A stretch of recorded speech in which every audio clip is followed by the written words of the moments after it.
Detroit police will change its policies on the use of facial recognition technology in police lineups. The changes come on the heels of a lawsuit filed against the department. The lawsuit was filed by Portia Woodruff after she was wrongfully arrested for robbery and carjacking in February while she was 8 months pregnant. Our Kelly Vaughn walks us through exactly where police say things went wrong with the technology.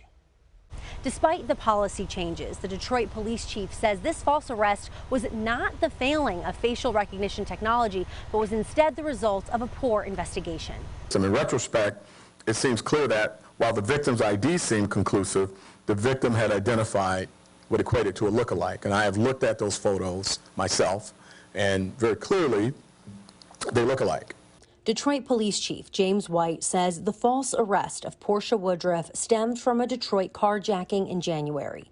After finding surveillance video showing the carjacking suspect, police put the photo of the suspect through facial recognition technology.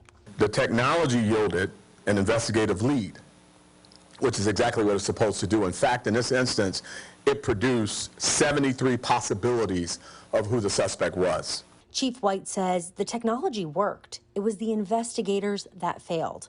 Portia Woodruff's photo was one of the 73, and before investigating her further, she was included in a photo lineup that was presented to the carjacking victim. This would be no different if we took a mug book, a paper mug book like the old days, and took a picture out and went out and said, "Is this the person?" and you said yes, and we arrested him. That would be improper. The same is true here. Chief White says facial recognition technology searches through mug shots and driver's license photos looking for similarities. Then police must rule out people who aren't the gender or race of the suspect, and also rule out those who didn't have the opportunity or capability to commit the crime.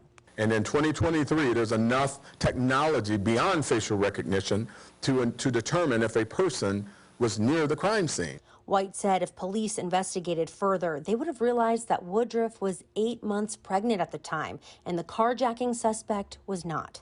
Chief White has recommended multiple policy changes to prevent the mistake from happening again, including explicitly banning members from using any facial recognition-derived images in photographic lineups. The Detroit Police Department has done a review of all of their facial recognition arrests from the past year, and they say in all of those cases, except this one, there was other independent evidence that led them to make their arrests aside from the facial recognition technology. Reporting for CBS News Detroit, I'm Kelly Vaughn.